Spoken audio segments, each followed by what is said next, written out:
What is up, everyone? Barricade here, bringing you guys quick Gears of War 4 discussion video. Kind of a little bit of discussion on a theory that people keep throwing out there, and personally I'm not a fan of the theory because honestly it doesn't make sense to me, but I'm going to go ahead and discuss it, give my opinions, and kind of debunk it in a way if possible. So what am I talking about today? One thing that I've seen a lot of people talking about, one thing just like keeps popping up in comments on Facebook posts, discussions, and even like on forum posts and things like that. And it's just kind of like, I kind of get why people talk about it, and something I've actually been wanting to talk about for a while. But basically what it is people have been trying to throw out the idea that JD and Kait are related. And the reasoning behind that is because they think that Myrrah and Adam Fenix are the parents of Reyna, which is kind of weird, and I kind of don't get why people would actually want this, because it would just be kind of like one of those weird things where it's just like a random twist to the story that just sounds really weird. And you know, if it ends up being true in the future, then that'd be quite crazy, but personally I don't believe it's true. And first part of the video I'm going to talk about here, I'm kind of just going to throw my personal opinion out about it, kind of my own personal thoughts about it, and then I'm going to kind of support those thoughts with actual parts from the stories and novels and things like that. So once again, people think that Myrrah and Adam Fenix are the parents of Reyna. See, the reason why that bothers me a lot, the reason why I don't think that's even possible, is just from a moral standpoint. Just like, I'm just going to talk about a moral standpoint when it comes to Adam Fenix as a character and as a person and as a man.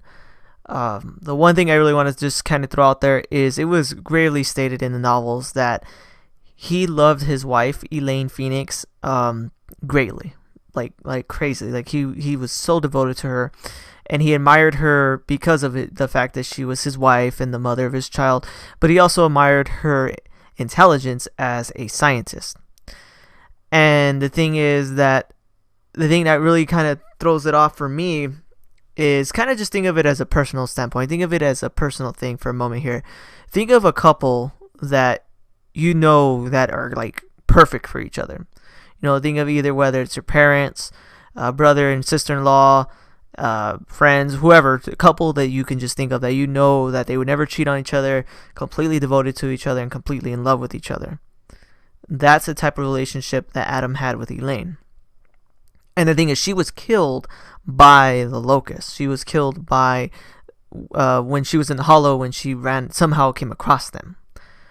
And the thing that annoys me is shortly after she died, he was obviously very distraught with her death, and you know, he didn't know what was going on. You know, it was 1 second she's there and the next she's killed. And there's actually one thing that I never discussed really too much in my videos here regarding the first time he met Myrrah. It was very brief, and it wasn't like he was with her for a very long period of time. And it's actually quite interesting on how he actually met Queen Myrrah.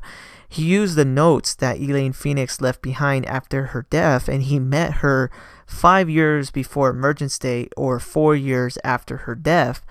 And he simply was able to meet her because he used her notes, her journals, and basically retraced her steps and was able to meet Queen Myrrah.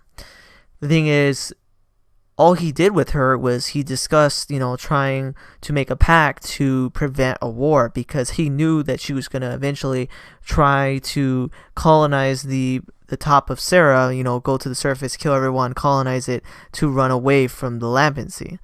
So he made a deal with her saying, you know, don't do this war, I'll fix it, I can cure Lambency, and that's it.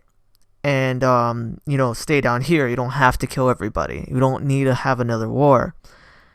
And that was basically it. That's all he did when he met her. He just met her very quickly, and then she gave him, I believe she gave him a communicator. Either he made one or she gave it to him. But anyways, he got a communicator that he would use specifically for her. Like, he would only use it to discuss with her. And there was times that was actually crazy and pretty interesting regarding the situation with Adam Fenix and her, because he would always make threats saying that he would kill himself if they killed his son. So he would always say things like, you know, you better not harm Marcus, because if you do, I don't care what happens to Sarah, I'm going to kill myself. And that's basically what he said. And actually, there's one quote I have right here that was actually pretty interesting, one part from the novel. and it's basically when they started attacking Sarah. So like, or maybe not right at the beginning. It was like, I believe, like 10 years after Emergence Day.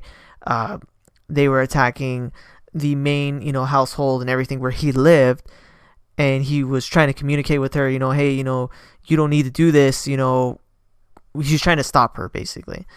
And she tells him, Adam, you knew this day would come.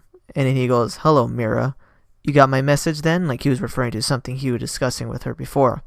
And she says, and how right you are. We do need you, and we shall take you. I hope you're not planning anything foolish. You have responsibilities, Adam. Adam tells her, I also have my service pistol, basically saying, I could kill myself. She says, and I could take your son at any time. And then he tells her, you leave Marcus out of this. It's a condition. If anything happens to him, I don't care what happens to the rest of Sarah. So that's the type of relationship, that's the type of thing that they had with each other. They met each other once, and then they communicated through that communicator he had. And then 10 years after E-Day, when she attacked his residence and went to kidnap him, he basically said, don't kill my son or I'll kill myself, thus screwing you out of any type of cure for lambency. And then eventually it led to, what happened at the beginning of Gears 3, where Marcus has the flashback, in Gears 3, and you see the helicopter fall, and then it looks like he died, but it turns out that Prescott kidnapped him, took him to Zura, and then we see the ending of Gears 3 where he makes the cure and everything like that. So all the time that he knew Myrrah, all the time that he talked to Myrrah was through a communicator, and he only met her once. I don't know why people think that. People kind of throw out this idea that she kidnapped him and she had him like for a long time or something. That's not what happened. He met the queen. He talked to her, said, please don't come up. I'll make a cure. She didn't listen. She attacked him. He almost died, and then he got kidnapped to Azura. Never got to see Myrrah ever again after the first time that he saw her. So the idea of him being with Myrrah and then actually, having a kid with her and everything, all of that doesn't make sense. Because of the fact that, one, he loved his wife. Why the hell would he hook up with a woman that basically was the reason why his wife died? And then on top of it, he only met her once. So all of that just doesn't add up. It doesn't make sense to a reason why they would even be together. It would actually tarnish his character, in my opinion, if he did. And plus, it doesn't make sense that Myrrah would want to do anything with him either, because she hates humans, even though she basically is one. But besides that fact, she wouldn't want to do that anyways. So I don't know where people got this idea that they're related, like that Adam Fenix had a kid with Myrrah, and that's Reyna, thus making JD and Kait related, like cousins in a way. All of that just doesn't make sense. It would be a terrible, terrible twist to the story, and overall it just is just flat out just illogical. And there's actually one last thing that pretty much puts this theory to rest, that completely debunks it, and I don't know why the heck I barely just thought of it right now, is Reyna's age and Marcus' age are so far apart that it doesn't make sense.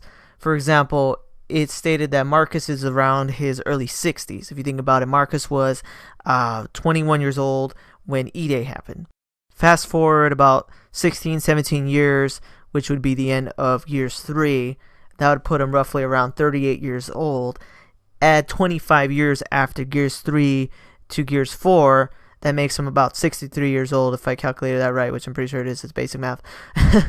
And then it's actually stated, like in facts about Reyna, that she was 42 years old when she died.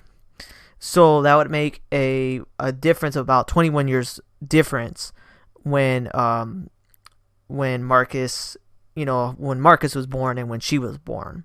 So that would basically mean that she was born like around the year E-Day happened. And that doesn't make sense because of the fact that Adam met Myrrah 5 years before Emergence Day, but she would have had to been born on Emergence Day, and it doesn't take 5 years for a woman to have a baby. So all of it just doesn't make sense. It just doesn't add up. So that's just one thing I really wanted to focus and state with actual facts, about their ages and things like that. It just really is an illogical theory, and I don't get why people want it. I don't know if they have some type of weird fetish with cousins or something. But yeah, that's just one thing I just really wanted to debunk this theory and put it to rest. JD and Kait aren't related. Myrrah and Adam never hooked up. That would never have happened. And yeah. But anyways, guys, if you guys like this video, please definitely hit that like button and subscribe and tell me what you guys think. You know, do you still think this theory has any type of foothold? Do you think it was a good theory to begin with? I always thought it was silly. It never made sense. And I'm glad that I finally made this video to kind of kill it off. But anyways, guys, thanks for watching and take it easy.